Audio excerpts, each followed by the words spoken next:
नमस्कार, मेरा नाम विष्णुकांत भगत है। मैं धनबाद निवासी हूँ। आज हमारे साथ एयर क्वालिटी इंडेक्स पे चर्चा करने के लिए हमारे साथ उपस्थित हैं डॉक्टर सुशील कुमार सिंह, जो कि आईएमए के पूर्व अध्यक्ष भी पूर्व सेक्रेटरी भी रह चुके हैं। और इनका काम कोविड में पूरा धनबाद वासियों ने देखा है कि इन्होंने किस तरह से यहाँ के धनबाद वासियों का सेवा किया है कोविड में, और इनको कौन नहीं जानता है। इस क्षेत्र में इन्होंने महारत हासिल की हुई है। और अब इनसे जानते हैं कि धनबाद का एयर क्वालिटी जो इंडेक्स है उसके बारे में ये हमारे जीवन शैली पे किस तरह का असर कर रहा है। तो आइए बात करते हैं डॉक्टर सुशील कुमार सिंह से। तो सर, धनबाद की हवा जो अभी है वो जो PM10 है, PM25 है, ये अभी महसूस होता है लोगों को कि ये बहुत अच्छी नहीं है। तो सर, आप इस पे क्या विचार रखते हैं सर?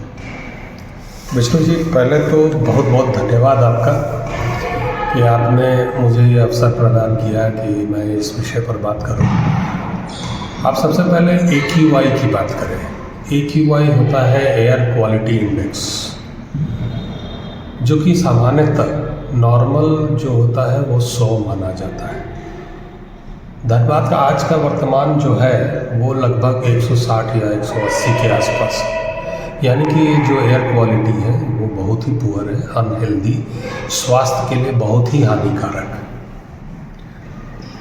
जो PM पार्टिकुलेट मैटर, अलग अलग साइज़ का जो मैटर जो हवा में सस्पेंडेड होता है, जो आप अपने आँखों से नहीं देख पाते, और वो हवा का आप निरंतर सांस के रूप में प्रयोग कर रहे हैं। सिर्फ आप ही नहीं कर रहे हैं, आपके परिजन, आपके घर में नवजात शिशु तक कर रहे हैं। तो इसकी क्वालिटी जो है, इसका माप जो है, इसको कोई नहीं देखता आज के दिन में। और इस कारण इसका यही है कि इसमें जागरूकता है ही नहीं। इतना खराब AQI यानी एयर क्वालिटी इंडेक्स होने का खामियाजा हर एक व्यक्ति उठा रहा है, चाहे वो बहुत ही बड़ा ऑफिसर क्यों ना हो, चाहे एक गरीब जो एक झोपड़ी में सो रहा हो। असर सब पर एक ही बराबर हो रहा है। आप जानते हैं कोविड के समय में धनबाद में मृत्यु दर कितना था? सब जोड़ेंगे तो 3.7 के आसपास % था। क्यों ऐसा हुआ? क्योंकि हमारा फेफड़ा ही नहीं है उस तरह का। प्रत्येक दिन हम लोग जो हवा का सांस ले रहे हैं वो हवा का क्वालिटी ही इतना खराब है कि हमारा शरीर धीरे धीरे जवाब दे रहा है। सवाल ये है कि हमको स्वच्छ हवा कौन देगा? आज तक किसी ने नहीं सोचा। धनबाद में वाहन की कोई कमी नहीं है, ट्रैफिक व्यवस्था लचर है, हर जगह ट्रैफिक जैम लग रहा है, गाड़ियां खड़ा होकर स्टार्ट इंजन में धुआं उगल रहे हैं, nitrous oxide, sulphur dioxide, carbon monoxide, लार बहुत ही अधिक मात्रा में हम इस हवा में मिश्रित है, और जो कि हम अपने श्वास में ले रहे हैं। जाहिर सी बात है, बीमारियां तो होगी, अस्थमा, ट्यूबरकुलोसिस, सिलिकोसिस, न्यूमोकोनोसिस। उसके बाद अपना जो प्रतिरोधक क्षमता वो कम हो रहा है। वो तो दिख गया था ना कोविड में। कोविड में जब मृत्यु दर देखा जाए, आप पलट के देखिए तो आपको समझ में आ जाएगा। तो ऐसी परिस्थिति में आवश्यकता इस बात की है कि धनबाद के प्रदूषण को कंट्रोल करना बहुत ही ज़रूरी है। साहब, धनबाद कोयला दे रहा है, इस देश को कोयला दे रहा है, इस देश का एनर्जी को प्रदान कर रहा है, और बदले में क्या मिल रहा है यहाँ का पब्लिक को? यही हवा मिल रहा है जिसका सांस लेना भी दुभर है। यानी कि हम लोग एक बड़े से गैस चेंबर में रह रहे हैं। तो सर, इसका समाधान क्या है? देखिए, इसके लिए एक बहुत बड़ा एक रोड मैप की आवश्यकता है। आप AQI को अगर सुधारना चाहते हैं तो आपको बहुत सारा ग्रीन बेल्ट का तैयार करना होगा। दूसरा कि आपको ट्रैफिक, फ्री फ्लो ट्रैफिक का रखना होगा ताकि कोई भी ट्रैफिक कहीं भी रुके नहीं, गाड़ियाँ रुके नहीं। तीसरा, डस्ट, जो इतना कोल्ड डस्ट उड़ रहा है उसको कंट्रोल करने के लिए हमेशा वाटर शेडिंग होना चाहिए। और अनेक प्रकार है, इस पर एक बाकायदा आपको इस पर रिसर्च करके आपको काम करना पड़ेगा, प्रत्येक दिन आपको काम करना पड़ेगा। और ये एक लंबी लड़ाई है, लेकिन ये ऐसा नहीं है कि असंभव है। यहाँ का आबो हवा को स्वच्छ किया जा सकता है, बशर्ते कि आपके अंदर वो इच्छा शक्ति हो। तो सर ऐसा क्यों नहीं हो सकता है कि सर अभी आने वाले समय में मेयर का चुनाव है और आप उसमें प्रत्याशी बन करके धनबाद वासियों के लिए उस तरह का कोई रोड मैप तैयार करें ताकि धनबाद वासी यहाँ पर अच्छे स्वास्थ्य के साथ में और अच्छे वातावरण के साथ में रह सकें। देखिए, धनबाद में मैंने बहुत दिन काम किया और बहुत करीब से धनबाद के एक प्रॉब्लम को देखा है। और आपने जो कहा मेयर चुनाव के विषय में, तो नगर निगम के पास अच्छा खासा पावर है जो इस दिशा में काम कर सकता है। मैं चाहता हूं कि इस बार मेयर चुनाव में मुद्दा अब ये हो कि प्रदूषण को कैसे आप कंट्रोल करेंगे, आप रोड मैप बना के दो।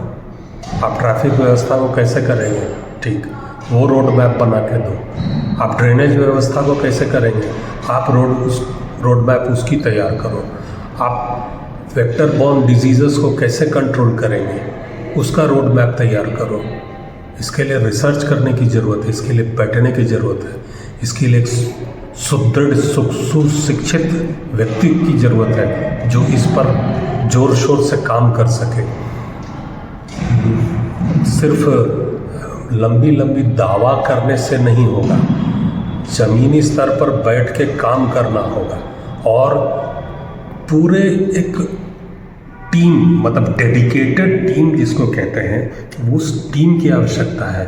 आपको पूरे धनबाद के वातावरण को अगर आप एक स्वस्थ वातावरण बनाना चाहते हैं तो इसके लिए बहुत सारा काम हो। धीरे धीरे मैं हर एक चीज़ को बता दूंगा। और आपने लास्ट में एक बात कही कि मेयर चुनाव में प्रत्याशी के रूप में, देखिए, पब्लिक अगर चाहेगी, जनता अगर चाहेगी तो मैं अवश्य एक प्रत्याशी के रूप में आऊँगा। लेकिन जिस तरह के आज का चुनाव होता है, मैं उस तरह का चुनाव नहीं लड़ूँगा। मेरा चुनाव, अगर मैं चुनाव लड़ूँगा, पब्लिक अगर चाहेगी तो मैं धनबाद के लिए काम करने के लिए मैं तैयार हूँ। मैंने कोविड में किया है। धनबाद का पब्लिक इस बात को पब्लिक तो सर आपको बहुत समय से चाह रही है कि आप सामने आएँ और धनबाद का कुछ भला करें, ताकि धनबाद में देखा गया है सर कि कभी भी उनको मौका नहीं मिला है जो कि इच्छा रखते हैं धनबाद के लिए कुछ कर दिखाने का। आपने अपने क्षेत्र में सर, जब आप IMA में भी थे तो IMA का भी कायाकल्प धनबाद में बहुत सारा आपने किया है सर कि जोड़ करके रखना, एक टीम बना करके रखना है। देखा गया है कि जो सेवा भाव से आपने कोविड में काम किया है, जनता पसंद करती है सर। तो क्यों नहीं कि जनता को एक तोहफा दिया जाए, मेयर कैंडिडेट के तौर पे डॉक्टर सुशील कुमार सिंह अगला मेयर कैंडिडेट हों धनबाद के लिए। नहीं, ये तो आने वाला समय में ठीक है, मैं इसके लिए तैयार हूँ और मानसिक रूप से भी मैं अपने आप को तैयार कर रहा हूँ। लेकिन हाँ, मेयर के रूप में मैं, अगर धनबाद की जनता मुझे चाहती है तो मैं पहले ही बता दूं कि ये लड़ाई लंबी होगी, क्योंकि सिर्फ मेयर बन के बैठने से नहीं होगा। धनबाद को सुधारना होगा, शहर को सुधारना होगा, पूरे नगर निगम क्षेत्र को सुधारना होगा। आज के दिन में क्या ड्रेनेज की व्यवस्था है, आज के दिन में क्या स्वास्थ्य सेवा की व्यवस्था है, आज के दिन में क्या एयर क्वालिटी है, ये सबके सामने है। मैं तो चाहूँगा कि बहुत लोग इस पर आए हैं और मेयर चुनाव हो और कई उम्मीदवार इसमें आए, सामने आए और सभी रोड मैप लेके आए कि आप कैसे इन मुद्दों को ठीक करेंगे, इनको कैसे इसको टैकल करेंगे।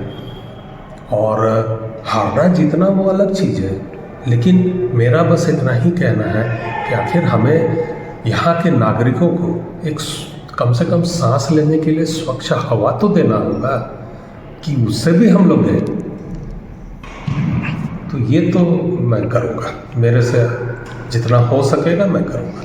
अभी कुछ दिन पहले चैम्बर ऑफ कॉमर्स ने मेयर प्रत्याशी के लिए चेतन गोयनका का नाम को आगे बढ़ाया है, तो आप उनको कुछ 2 शब्द कहना चाहेंगे सर? नहीं, चेतन जी मेरे छोटे भाई की तरह हैं, मेरे बहुत ही प्रिय हैं और मैं तो बहुत खुश हूँ, वो भी एक प्रत्याशी। देखिए, चुनाव लड़ना एक अलग विषय होता है, उनसे मेरा व्यक्तिगत संबंध एक अलग विषय है। वो उस जगह पर वो हमारे एक छोटे भाई की तरह, वो हमेशा मुझे बड़े भाई की तरह उन्होंने स्नेह दिया है और मेरा स्नेह उनके प्रति हमेशा ही रहेगा। और मेरी शुभकामनाएं भी रहेगी, अगर वो अपने मेयर चुनाव में अपने आप को प्रत्याशी के रूप में ला रहे हैं तो ठीक है, अच्छी बात है। और अगर मैं भी अगर प्रत्याशी के रूप में हूँ तो ये तो जनता को डिसाइड करना होगा कि किसे चुने। चेतन जी भी सक्षम व्यक्ति हैं, वो काम करने में अच्छे व्यक्ति हैं, इसमें कोई दिक्कत नहीं है मुझे। भाई, मेरा सोच उस तरह का नहीं है कि मैं किसी राजनीति से प्रेरित व्यक्ति नहीं हूँ। मैं तो भाई काम करने पर विश्वास रखता हूँ और लोगों ने देखा है मुझे काम करते हुए, तो वो अलग बात है, लड़े। और कई मैं और लोगों को भी आह्वान करता हूँ कि मेयर चुनाव में लड़े और एक स्वस्थ चुनाव हो धनबाद में, और एक अच्छा एक उम्मीदवार कोई चुन कर आए जिससे धनबाद का भला हो। ये सुनिश्चित करना जरूरी है कि धनबाद का भला हो। सर, देखा गया है धनबाद जाम से बहुत परेशान रहता है, क्योंकि उसकी वजह है कि एक वाहनों की संख्या बढ़ी हुई है धनबाद के अंदर में, और जो बाहर से जो वाहन आते हैं वो धनबाद के बीचों बीच गुजरती है। जैसे कि धनबाद से बैंक रणधीर वर्मा चौक होते हुए बैंक मोड़ की तरफ जाता है, तो बैंक मोड़ जाने के उपरांत एक ब्रिज गया पुल, जिसमें कि अक्सर देखा गया है कि घंटों जाम लगा रहता है। तो सर, उस बारे में कुछ कहना चाहेंगे? देखिए, ये सारा चीज़ जो है बहुत आसानी से इसको टैकल किया जा सकता है। ऐसा कोई चीज़ नहीं है जो कि टैकल नहीं किया जा सकता। ट्रैफिक व्यवस्था आराम से सुधर सकता है। सारा रिसर्च रोड मैप मैं तैयार करके रखा हूँ। मैं चाहता हूँ कि और भी लोग इस विषय पर बात करें, और जिस दिन बात होगी मैं सामने सामने बात करने के लिए तैयार हूँ। ट्रैफिक व्यवस्था को सुधारने के लिए आपको वैकल्पिक रास्ता का भी इंतजाम करना होगा, और वैकल्पिक रास्ता बहुत आसानी से धनबाद में किया जा सकता है। क्या बात है कि धनबाद में फ्लाईओवर के नाम पर हमारे पुराने ज़माने का एक फ्लाईओवर जो रेड टॉकीज के सामने से गुजरता है, सिर्फ वही है। उसके बाद कोई फ्लाईओवर नहीं बन पाया।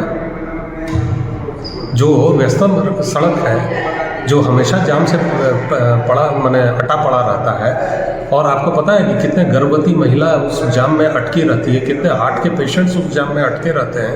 आज तक किसी के हाथ में ये नहीं आया। कितना एम्बुलेंस रुका रहता है उस ट्रैफिक जाम में। मरीज लोग नहीं आ पा रहा है, सही समय पर उनको चिकित्सा व्यवस्था नहीं हो पा रहा है इस जाम की वजह से। आज तक किसी को नहीं दिख रहा है ये। अब नहीं दिख रहा है तो क्यों नहीं दिख रहा है? तो अब देखना होगा, अब इस चीज़ को उनको एड्रेस करना होगा और तुरंत करना होगा। भाई, मुद्दा सही होना चाहिए ना। जाति धर्म का मुद्दा हटाइए, अब बहुत हुआ। हम जहरीली सांस ले रहे हैं। मैं तो बार बार यही कह रहा हूँ कि भाई, पहले तो हमको स्वच्छ हवा दो, स्वच्छ पानी दो, और हमें एक ऐसा जगह दो, रास्ता दो, आने जाने का एक ऐसा मार्ग दो जिससे कि हमारा कम से कम घर का मरीज समय से अस्पताल पहुंच सके। बाकी लोग तो चलिए रुक भी जाएंगे, कोई बात नहीं, लेकिन एक मरीज एम्बुलेंस रुकता है साहब आपके ट्रैफिक जाम में, तो इससे चिंता की बात और क्या हो सकती है इससे ज़्यादा।